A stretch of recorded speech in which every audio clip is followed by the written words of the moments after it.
Good afternoon. Good afternoon. Thanks for being here today. I want to thank you for coming. I'm Ben Hamilton, Dean of the UNLV Lloyd School of Law, and I really want to thank you for coming today for our annual Judge Lloyd D. George lecture on the judicial process. It's my great pleasure to welcome Judge Carlos Bea here today. Thank you from Judge Bea from the United States Court of Appeals from the Ninth Circuit for this talk. This is a great event named for Judge Lloyd George, a Las Vegas native who served as Justice of the Peace for Clark County, a United States bankruptcy judge, before being nominated by President Reagan to serve on the United States District Court in 1984. Among many, many honors, Judge George received the Champion of Justice Lifetime Award from the Clark County Foundation, and many others. I really do thank the George family. Judge George could not be with us today, but I do want to thank him and the George family for their ongoing support of the UNLV Lloyd School of Law. And we're glad to welcome his grandson here today, David George, who is a Lloyd law student. Thank you, David. I also do want to recognize two other terrific friends of the law school, also from the Ninth Circuit, Judge Johnny Rawlinson, who is here today. Thank you, Judge Rawlinson. And no stranger to Lloyd, one of the founding faculty of the UNLV Lloyd Law School, Judge Jay Biden. Thank you very much. I'm particularly grateful to Judge Bea for being here today. Judge Bea was born in Spain, immigrated with his family to Cuba in 1939. He represented, I did not know this, he represented Cuba on the Cuban national basketball team, is this true? In 1952, in the 1952 Helsinki Olympics. He received his bachelor's degree from Stanford and JD from Stanford. We have some other Stanfordites here today. And that year he became a naturalized citizen of the United States. For 3 decades, he engaged in private practice in San Francisco at one of the leading firms there. He also taught, most importantly, he taught in law schools at Hastings and at Stanford. From 1990 to 2003, Judge Bea served as a judge on the San Francisco Superior Court and was then nominated by President George Bush to the United States Court of Appeals for the Ninth Circuit and was confirmed in 2003. It's a great opportunity to have Judge Bea here today. Please join me in welcoming him to Lloyd.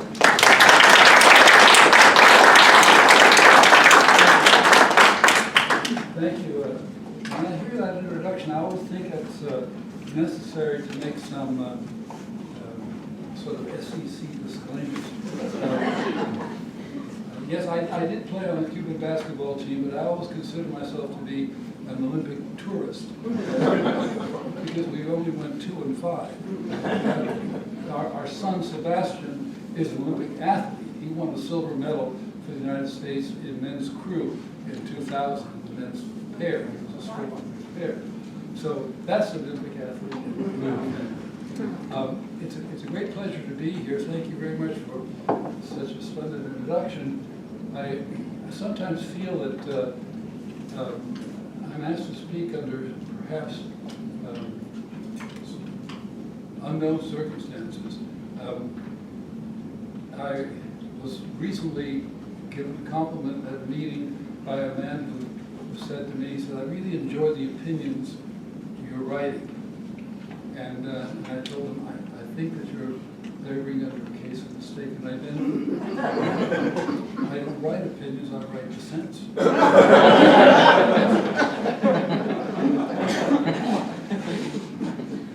So, but what I'm here to talk about today is, as you see, the appellate fact finding and abuse of discretion standard and the allocation of judicial. It's called discretion, but that's a euphemism. It's power between trial and appellate courts. What I would like to talk today is the role an appellate court should take in assessing and finding facts in the case, and what we should expect from an application of the abuse of discretion standard that is usually applied to the trial court's findings. Here's one perspective on standards of review. It's been said by a jurist no less esteemed than Justice Frankfurter that standards of review capture only a mood, a quote, mood that must be respected to be sure, but a mood nonetheless.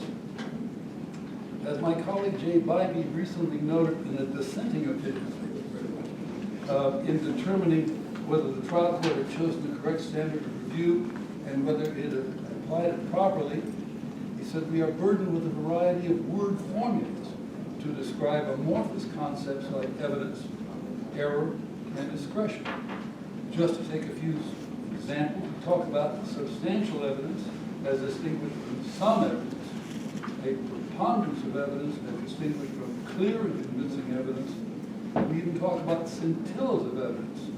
And in the face of all these various descriptions, according to this perspective, how could any statement of the standard of review truly assure that the standard is consistently applied across all cases? Today I want to tackle the issue from a slightly different perspective. How do standards of review and our formulations of such standards affect the distribution of power between district and appellate courts in our federal system? I will focus my attention in particular on our review of fact-finding by district courts. In my experience, at least when it comes to reviewing district court fact-finding, our definition of the standard of review and what we demand of the evidence to sustain or overturn the district court's determination of facts must do more than simply express a mood. It should reflect underlying differences in judicial philosophy and the proper role of appellate courts in our federal system. To that end, I will focus on the case the Ninth Circuit decided in Bank nearly a decade ago, in which, in full disclosure and modestly, I authored the majority opinion. United States versus Hinkson. Before we get to Hinkson, though, let me review a few familiar points about the role of standards of review and why we apply different standards to different questions. Start with the familiar de novo statement. The Latin phrase de novo means from the beginning. And so it is when we review a district court's work de novo, we review from scratch the district court's resolution of legal questions, and we do so without deference to the district court's decision. On legal questions, the thinking goes, the district court is in no better position than we are to assess the law, and we're 3 against 1. Strictly speaking, we aren't reviewing the district court's work at all. We simply ask de novo from the beginning what result the law compels on the facts. So how about the facts? On a district court's fact finding, the Supreme Court has said, we review the district court's work for, quote, clear error or, quote, abuse of discretion. As applied to factual findings, the Supreme Court has said these two are equivalent formulations of a deferential standard of review. We ask, did the district court clearly err or did the district court abuse its discretion? On the facts, but not on the law, the district court is best positioned to assess the evidence. Crucially, the district court judge has the opportunity to see and hear the evidence come in. In my own experience for many years of trying cases of juries, as both a practicing lawyer and a judge in California trial courts, I can attest that what was heard in the trial courtroom cannot fully be grasped simply by reading the trial transcript. The transcript is valuable to show an appellate court what testimony was not given, but it says nothing as to the manner in which evidence was given, its force, and the effect it had on the fact finding. At trial, you can see the wrinkle of a brow as a witness answers a question, or a smile, or a frown. You can see and hear the witness pause, stall, or delay. You can see the witness look at the lawyer or the judge before he answers the question. None of this finds its way into the transcript. Courts sometimes capture all of this with the buzzword demeanor. At that point, I'll stop. One of my favorite anecdotes of the California trial court was Judge Ira Brown, who was once asked about the proper judicial demeanor. And he said, demeanor the better.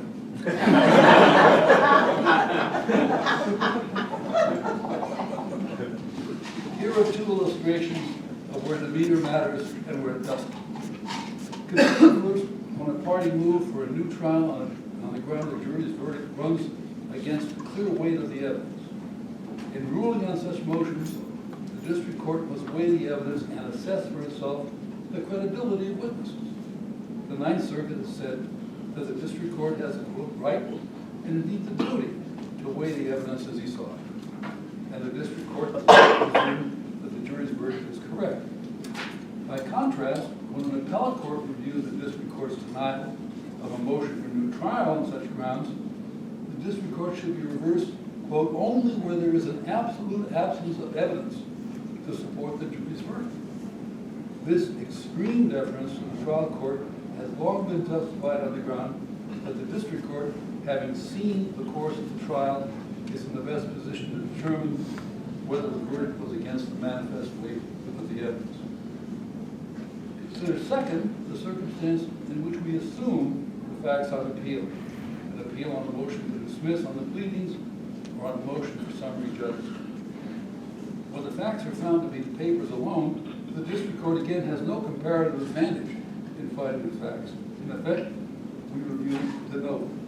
So everyone agrees that appellate courts should review legal questions from scratch and defer to district court factual findings. But how much should we defer? This is where our verbal formulation of the abuse of discretion standard of review comes in. Courts, including the United States Supreme Court, have attempted to give content to that slippery standard. In the Ninth Circuit, it all came to a head in the Hinkson case I mentioned a few minutes ago. Let me tell you a little about the United States versus Hinkson. It's a fascinating case. The case involved a fellow named David Hinkson who had been convicted of tax evasion. After his conviction, he solicited his friend, Elvin Joe Swisher, to torture and kill the IRS agent who investigated him, the U.S. attorney who prosecuted him, and the district court who sentenced him for $10,000 per head. Apparently, Hinkson wanted Swisher for the job because Swisher had held himself out to Hinkson as a Korean War hero. He had, as Hinkson put it, killed people before. Swisher turned around and reported Hinkson's solicitations to the federal authorities. Hinkson was then indicted, tried, and convicted by a jury for solicitation of the murders of the 3 federal officials. Swisher testified on behalf of the government. He showed up at trial wearing what appeared to be a Purple Heart on his lapel. On direct examination, although the prosecutor asked whether Swisher had served in the, quote, armed forces, and Swisher testified accurately that he served in the Marine Corps, the prosecutor did not ask whether Swisher had engaged in combat or had earned any decorations. On cross-examination, Hinkson's attorney then attempted to impeach Swisher's credibility by establishing, among other things, that Swisher harbored animosity towards Hinkson. After he finished his initial cross-examination, hadn't gone into decorations or military history at all, Hinkson's attorney asked for a sidebar conference with the judge and the prosecutor outside the hearing of the jury. He suggested that Swisher was wearing a Purple Heart on his lapel and informed the court that he thought that Swisher was a phony. Hinkson's attorney showed the court a letter he'd received that morning from the National Personal Records Center, which maintained official military records for the armed forces. That letter showed that Swisher's official military record did not list him as entitled to any personal military decorations, let alone a Purple Heart. Hinkson's attorney then moved to reopen cross-examination. The prosecutor suggested Hinkson's attorney should not go there. But Hinkson's attorney insisted. The trial judge, who happened to be a colleague, Judge Tallman, sitting as a trial judge, allowed cross-examination to be reopened. On recross and in response to questioning, Swisher testified that he was wearing a Purple Heart medal for his service in the Korean War. Confronted by Hinkson's attorney with the official letter showing that Swisher was not entitled to any military decorations, Swisher maintained he was a combat veteran who had earned the Purple Heart. Then, in a moment of Perry Mason courtroom drama, Swisher whipped from his jacket pocket a form entitled Replacement BD 214. The form read that Swisher had been awarded and was entitled to wear the Purple Heart medal. The parties scrambled over the course of the next week to try to secure Swisher's full military records and determine whether Swisher's replacement DD-214 was fake. At the end of it all, the jury convicted Hinkson of soliciting Swisher to murder the 3 federal officials. Hinkson then timely moved for a new trial based on what he claimed was the required, quote, newly discovered evidence. Quote, 2 affidavits from military personnel whose signatures appeared on Swisher's replacement DD-214 and stated that Swisher's replacement DD-214 was forged. The district court denied the motion, and its order stated its relevant factual findings. That most of the now proffered evidence was not newly discovered because it contained only the substance of what Hinkson had attempted to introduce at trial. That is, that Swisher was a phony. The district court also concluded that Hinkson had not been diligent in acquiring the newly discovered evidence.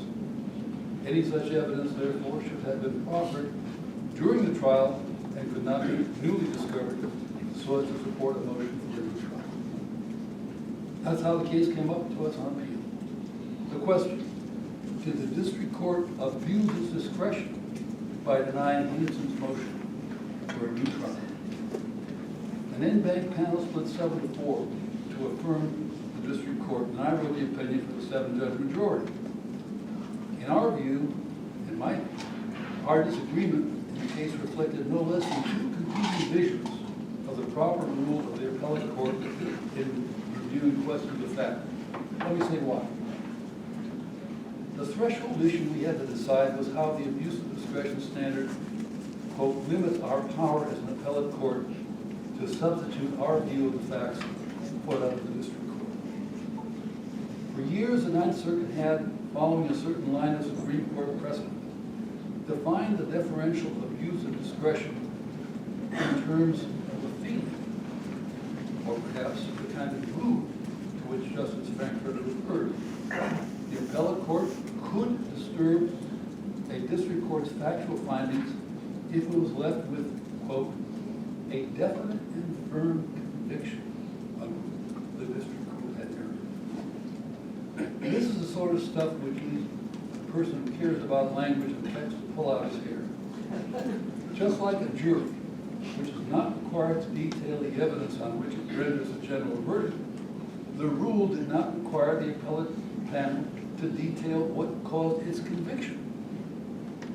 Plus, a judge's convictions are necessarily subjective, and what leaves one panel with a firm conviction might leave another panel unmoved.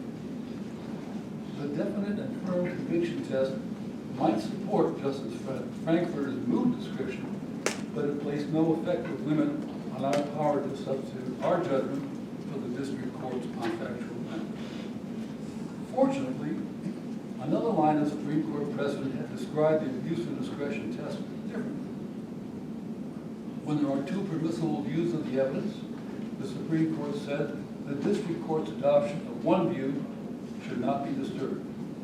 And the view of the evidence is permissible if supported by inferences from the record that are not illogical or implausible. In this separate line of cases, there appeared an opportunity to drive a stake through the heart of the definite and firm conviction test and reformulate it in more objective terms. Relying on language from this other line of Supreme Court opinions, I proposed in Hinkson a way to meld the 2 formulations together. One cannot have a, quote, firm and definite conviction, unquote. The district court had erred, Hinkson opinion says, unless the court application of the law to the facts was illogical, implausible, or without support in inferences that may be drawn from the facts of the record. That is the law today. The law court just checked. Hinkson has been cited 546 times since then. As applied to David Hinkson's motion for new trial, the opinion carefully reviewed the record. Over the course of 4 pages, we discussed that record and concluded the district's court's inferences were fully supported that Hinkson's, quote, new, unquote, evidence was duplicative of what Hinkson had attempted unsuccessfully to prove at trial, and that he had not been diligent in finding the evidence. His lack of diligence was really unusual because in this particular criminal prosecution, Swisher had sued Hinkson in the civil case, and the same trial attorney who defended Hinkson had an opportunity to take Swisher's deposition. You don't often get a chance to take a deposition of a witness who's going to testify against you in a criminal case. So why does this matter? I earlier said that Hinkson can be understood as reflecting underlying differences in judicial philosophy. Stated at the broadest level of generality, the principle is this: if the role of the appellate court is to do what philosopher Thomas Sowell of the Hoover Institute calls cosmic justice, then perhaps appellate court judges really should consult their definite and firm convictions when deciding cases.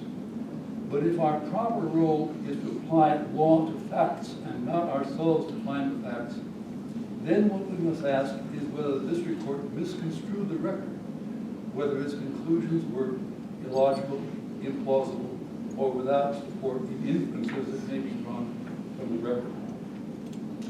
Perhaps no formulation of a standard of review, as Justice Frankfurter said, can assure sameness of application in individual cases.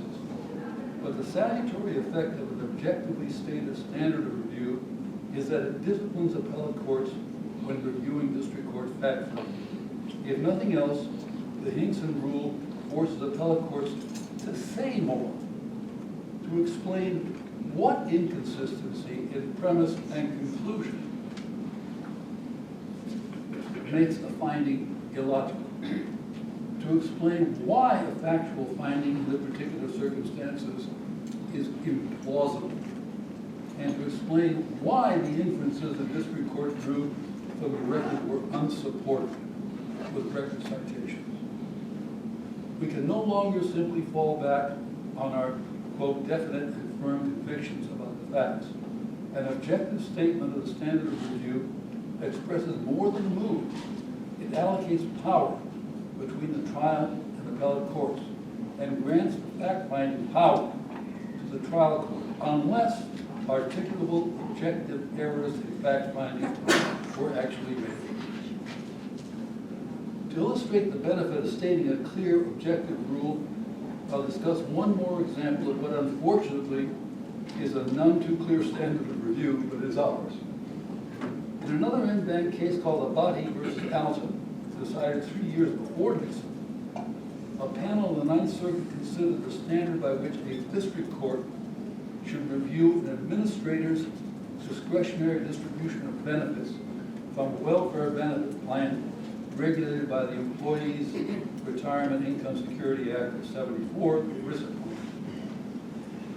In such welfare benefit plans, the administrator of the plan is usually an employee of an insurance company, which also pays a claim. An obvious structural conflict of interest in determining whether a claimant is entitled to benefits. Such was the case in Abadi. We held there that the abuse of discretion review, this is the language which we used, tempered by skepticism commensurate with the plan administrator's conflict of interest applies here. I suppose in the pre-Hinkson world, we were instructing district courts to consult their firm and definite convictions with an added modicum of skepticism layered on top. That, in the words of Justice Scalia, is little more than legalistic argle-bargle. Such a formulation might describe a mood, but it does little to discipline courts in reviewing factual findings. And as Judge Bybee put it in a dissenting opinion, criticizing the Abadi standard, by the way, Judge Rawlinson was on that panel and she dissented. She didn't agree with Abadi.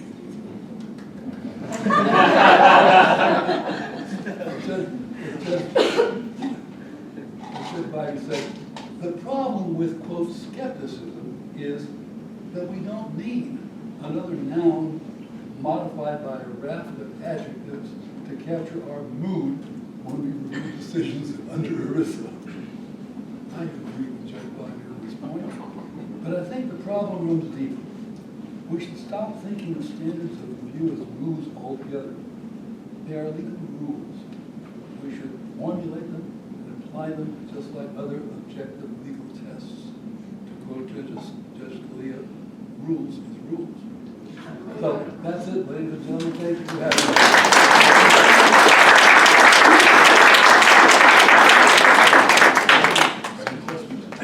Please. I don't know if Judge Biden or Judge Rawlinson want equal time. I have more time than I came. So, what's on your mind? Yes, Professor Garcia, sorry. Judge, for being here. And I guess I'm wondering, the Seventh Amendment talks about no fact being re-examined, no question of fact being re-examined by the court, and after it talks about jury trial. And so that's really the only place in the Constitution where we have this discussion about this allocation of powers. I wonder if you could talk a little bit about your feelings about where this is located. Is it historical or original sort of reason, or is it something else about due process, or as you said earlier, cosmic fairness that I guess has shaped your views on this decision? well, I think it fits pretty well with what I said about the difference between district courts and appellate courts. Actual issues really belong to the people who sat in judgment on the witnesses who appeared before them, saw the exhibits, and heard the arguments and the tones, and remembered what wasn't presented as well as what was presented. And you can't redo that out of a sense of justice because you don't like the result. So I think the Seventh Amendment is pretty consistent with what I've had to say about the distribution of power between trial and appellate courts. Professor May, I'm sorry, go ahead. The more objective the standard, the easier it should be for a district judge to satisfy that standard and essentially make his or her opinion appellate proof, in a sense. Is that a good thing? Well, I don't like to make district judges work harder than they do because they already work pretty hard. But it really helps when we have a district court judge make some findings and tell us exactly how we got to his conclusions. And in California, we used to have a rule that, at least administrative law, that absent findings, the administrative decision was confirmed. It could be attacked. We didn't know that the administrator really tackled the issues. And I'm all in favor of having the judge, I don't say he's got to write an epistle, but he should make up his mind and rule, and rule clearly as to what he found. He doesn't have to say why, he doesn't have to justify why. The record justifies it, or doesn't. But what he has decided is important. I do agree with your question. Does that make the decision appellate proof? If they do that, then Well, it's your rule. no, it doesn't make it appellate proof at all, because if he says that I decided this case because of the expert testimony of Professor Wombat, and Professor Wombat under the Dauber test shouldn't have testified at all. If that's the only evidence there is, then there's a lack of evidences from which the record could be wrong. So a question here, yes, Professor Stumpf. Yeah, and I may have lost the thread when you were referring to the ERISA case and apples and oranges, but do you think that shouldn't they be separate silos? The way you define abuse of discretion review for a judge who's a neutral party confirmed by the Senate has been vetted versus an interested party who's an insurance company administrator, or many contracts, of course, give a party discretion as well. Shouldn't there be just a different attack on that issue when you're talking about somebody who's not a judge? I think that's what Judge Rawlinson and Judge Kleinfeld thought in the Abadi case, that there shouldn't be discretion to the insurance company determination of whether Dr. Abadi put in his application for disability for life insurance policy and whether he had been fully disabled, because it was coming out of the same pocket, right? But that's not what Congress did.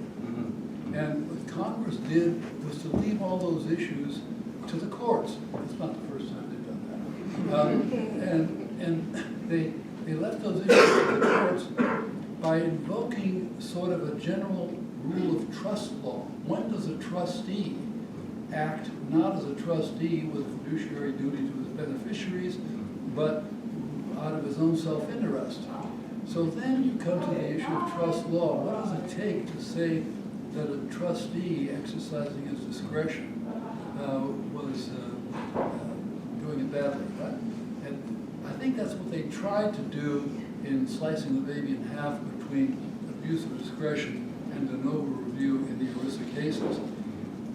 The verbal formulation of that leaves a lot to be desired, because to say that the degree of skepticism is commensurate with the amount of procedural default or interest that there is to sort of make a sliding scale, and anybody can slide down that scale. And just to follow up, they don't have to be congruent standards. Abuse of discretion can mean one thing in that arena and something quite different when you're reviewing a trial judge's work product. Well, it sure is in this circuit so far. What does it take, oh, please, go ahead. Thanks so much for being here, Judge. With the abuse of discretion standard and how the Ninth Circuit has moved away from sort of squishy idea of the firm indefinite conviction, is the clearly erroneous standard still just as squishy as ever? Because I found that that seems to still have some aspect of conviction of the judge. Well, I take the Supreme Court seriously when it says that the clearly erroneous standard and the abuse of discretion standard are the same thing. So I would say that clearly erroneous is not different from abuse of discretion. All right. What does it take to find abuse of discretion in your, what the judges would speak to that? Is this an issue that you see frequently or not? So I just want to ask my friend Carlos on the abuse of, when the court says that abuse of discretion is the same as clearly erroneous, we are talking only in the context of findings of fact, right, as opposed to other kinds of rulings. Absolutely. Because sometimes abuse of discretion gets used, that standard gets applied to other, it gets imported into other areas, which are not strictly findings of fact. Like awarding too great or too little attorney's fees. Right. But That's what other practitioners. no such thing. If I'm looking at findings of fact, I actually prefer, as a word formula, clear error to abuse of discretion. That captures for me Point your finger at the it. right mood, that you really got to find something and just say, how on earth did you do it? It's like a white knuckle test. You just sort of grab the chair and go, my goodness, you didn't. You know? And what's the frustration on the part of appellate judges? Is it that they just don't know how the lower court made their decisions? That's you don't believe them, or you just want to know more? I don't see it very often, but when you do, you kind of come out scratching your head, and you go out and call your law clerks together and say, am I missing something? What happened here?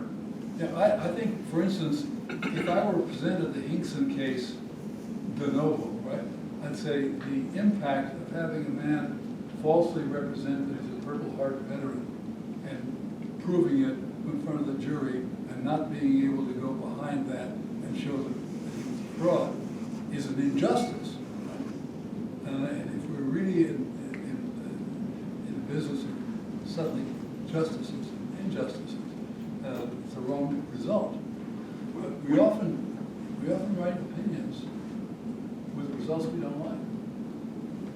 Would you have let the evidence in? Would you have reopened it? No, because he did have, because not only did he have the chance to prove it, he could have asked for a continuance, he could have followed up with what he learned in his deposition, and he really had it. He was trying to win it on a skinny. That's their trial. Oh, I'm sorry, Judge Ross. No, I was going to say, in my perception, abuse of discretion is a lot like beauty. It's in the eye of the beholder. Because I think different judges bring different perspectives to that review. I sat as a district court judge before I became a court of appeals judge, and I think I probably approach it more being in the shoes of the district court judge than some other judges who have not been district court judges.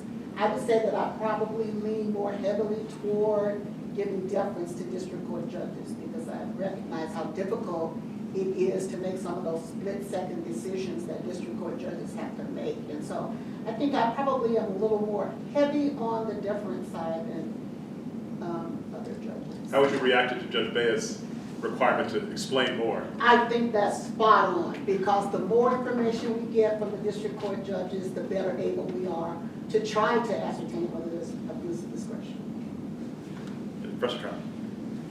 I guess I'm just wondering, there seems to be a frustration with the squishiness, but maybe the squishiness is actually a good thing in the sense that there are some very difficult decisions. District court judges are making them all the time, and every once in a while, one of those decisions sort of rises up to the appellate level to a place where the appellate judges are actually also scratching their heads. And then I guess one answer is to say we're going to be very deferential. Another answer is, if it really does seem to be troubling to the appellate court, is for the appellate court to spell out why it's troubling, and that gives guidance to these kinds of decisions the next time. So I don't necessarily see that as a bad thing, and I'm just wondering if you would. Well, I would like the opinion more if it said, if we find that as a result of the procedural errors of the conflict of interest and everything else here, it was one pocket, not two pockets, and there was no real discretion exercised. There was a predetermined result that benefits the insurance company. Then you don't apply abuse of discretion. Then you do apply de novo because the trustee did not exercise discretion. Maybe one or two more. Yes, sir. Judge Ray, do you find it beneficial if appellate judges have trial experience or have participated in that in order to determine what deference to grant? Well, I think so. I like trial judges who have actually gotten their hands dirty and tried cases. I think they bring something to the appellate bench which is different from what is brought by law school professors. I mean, I don't know whether Judge tried the cases, but I do think that it's helpful because you know what goes on in a case and why some evidence hasn't come out, some strategic reason which could be pretty reasonable under the circumstances, but 3 years later it looks like it was not thought through. So it helps. I have to ask the Super Pro professors here, how do we teach standards of review now at law school? Meaningful, substantive, or is whatever the judge wants it to be? Yeah, I think mushy. But I do remember the Ninth Circuit used to, maybe they still do, have a guidebook for clerks, a great big thick standard of review book, whatever became of that. It was put together by Judge Scopel, his law clerk, and Judge Scopel has passed on, and I don't even know if it's still being maintained. It was, when we got on the court, it was there, but I'm not sure it's, Haven't seen it. maybe online. It is online. And somebody else And I think staff attorneys have updated it periodically. Okay. With all the contradictory approaches, right? So you can cherry pick. So Tom, the answer was, my clerks know what's going on, and I don't. That's always the answer. Last one, Joseph Beasley. I will just say, when it comes to teaching standard of review, when I've taught appellate advocacy, one of the first things I have to do is say, courts use it at least 3 ways. One, they use it when they refer to strict scrutiny versus rational basis. One, they use it like, what is the motion standard of review? And then one is the appellate standard of review. And I actually am delighted to hear you talk about being able to articulate it. Because I tell them if it's de novo, you don't have to talk about it beyond what the rules mandate. But if it's the other stuff, you got to say, here was exactly the mistake. So I appreciate that articulating. Here was the goof. We want to particularly thank Judge Bea, who will, I'm going to call on Mark, who will be sitting again today. What happens later on today, Mark? I have to give a ton of credit to Brianna Stubbs, but it is the final round of the CCDA competition tonight for the 1Ls. We have 4 finalists. Should be a lot of fun. We have Judge Bea, Justice Pickering, and Judge Mahan. as our final panel, and it'll be in the moot courtroom starting at 4:30. So it should be a wonderful time. And thank you, Mark, and thank you, Bree, for a terrific competition. Well done. And this is, I just learned today, is Judge May's first trip to UNLV. So we have a small gift to up, and everyone wants now a friend in Vegas.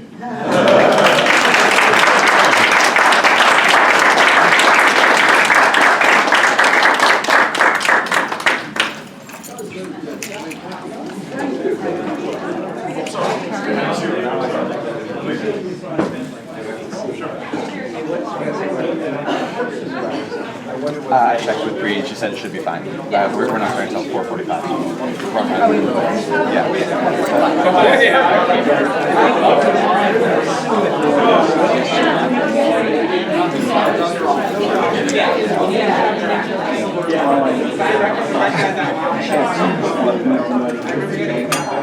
But I talked to Frank Duran, and he said, it's not.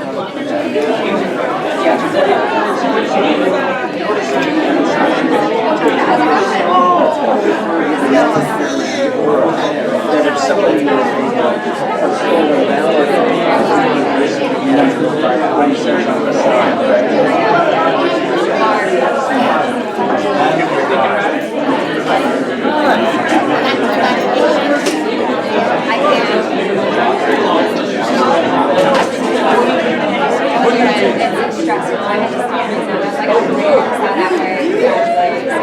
I was like, they'll tell me what to do. I have to be there.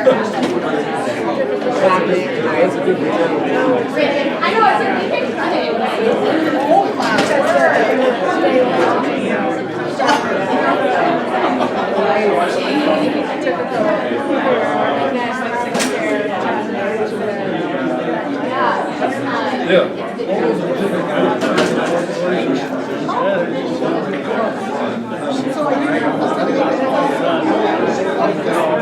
Just an interested observer. Actually, it's fine. Question. It was great. So it's what I was thinking. I just wanted to double check on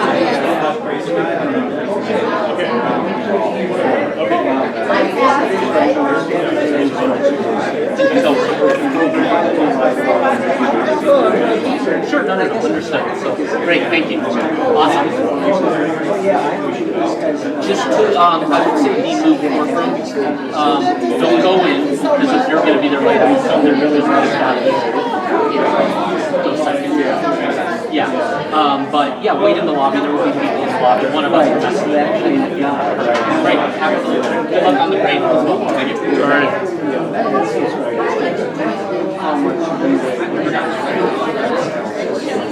You haven't changed them since you came around.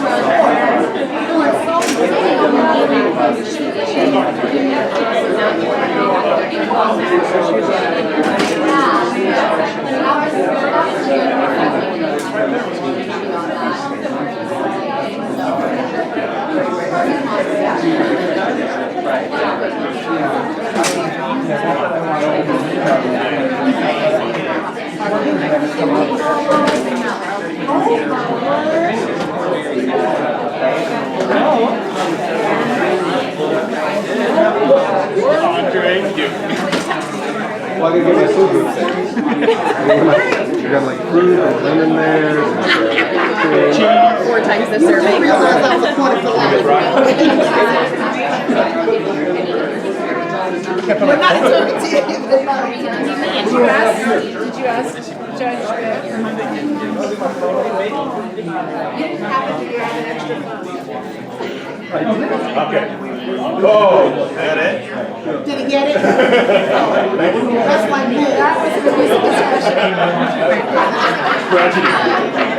How you doing, man? This is,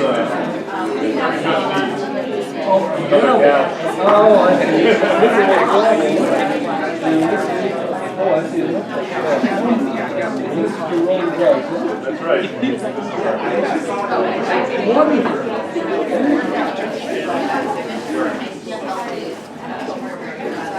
Okay, there's my key. That's the key. Ready. All right. See you this afternoon? Yes. Can I get one more shot of just the judges?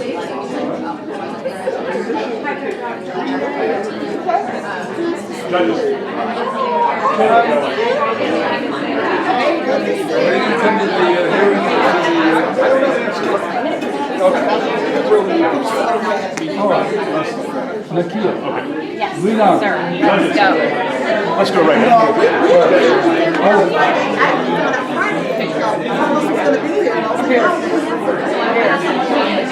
One more, just the three of you. Oh, of course. Hey. That in the background or? Right there. Right here? Okay. With John in the middle. Okay. Love it. All right. Thank you. All right. It's a nice event. Thank you. Carlos, really well done. Were you on Swisher? Yeah. No, I wrote a descendant. Oh, no, I wasn't a fisher. I was not Hinton. Because that was the stolen ballot case. That's right. It was the second stolen ballot case. I wrote the descendant in the first one. And I wrote the one in the second one. So this guy that testified that Purple Heart actually gets charged with violating the stolen ballot case. Is that right? For wearing medals. This is the second stolen ballot case. And he beats it. He beats it. He beat In the our rep? court, it's not a buck, and I wrote a dissent. That was really funny when you said you don't write opinions, you write That was They charged him. They charged him. Well, the U.S. attorney can charge it. It's a violation. Yeah, it's a violation. But it's struck down on First Amendment. Is that right? Yeah, if you're in a First Amendment right, you're wearing a medal. Is that right? Even in court. It's good to know. Yeah. A known wrong medal for the purpose of defrauding others. We can still do it. Didn't get any benefits from it, so. Read my dissent as to why you shouldn't. All right. All right. Okay, thank you, judges. Yes. See you soon. We can vacate Senator. Oh, let me just go.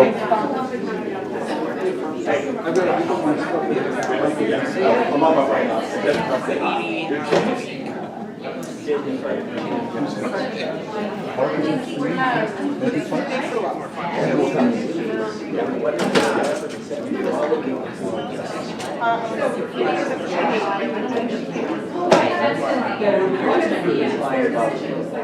Oh, because now we got super interested, right?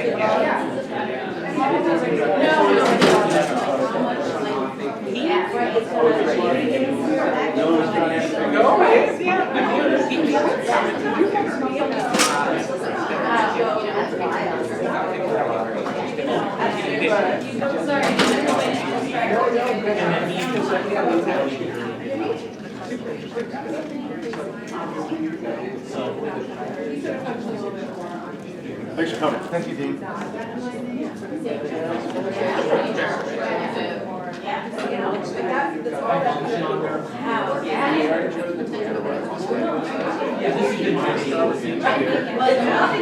Not when they're seeing their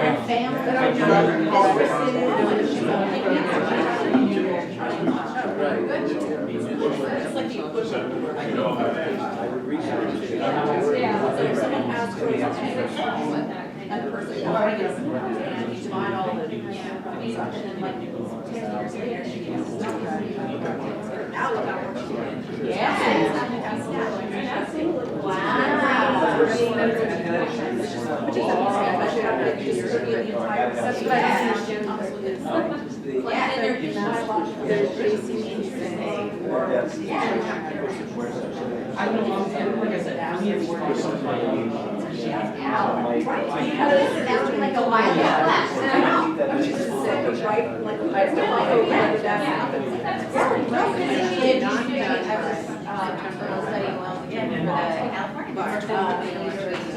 okay, class is closed.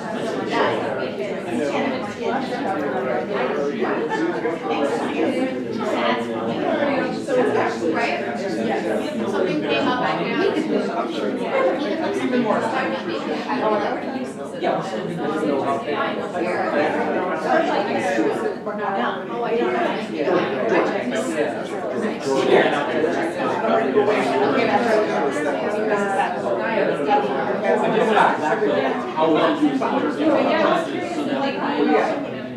It didn't derail it, like not even a second. That is insanely complicated. It was really prepared. I mean, like, the level of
Well, I tell her my car, that's okay, I was like, that's my car, there's not quite on the back seat, so I was like, it just feels really.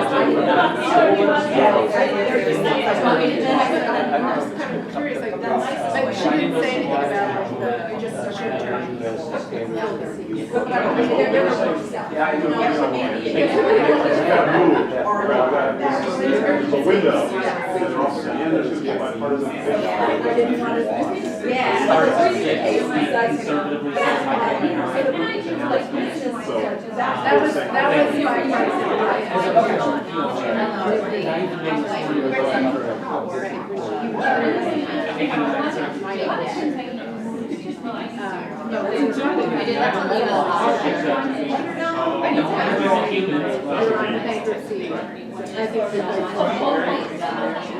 and that takes time. Getting buy-in from residents.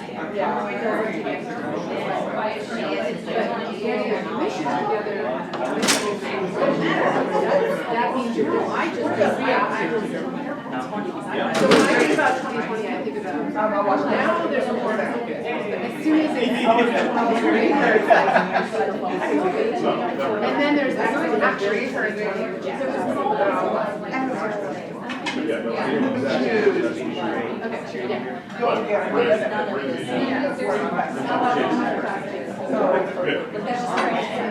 And so I just don't even, and I just figured out the way you understand that, but it's fine. I just, I didn't even get, oh,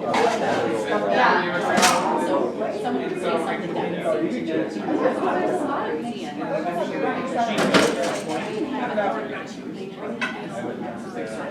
Oh my goodness.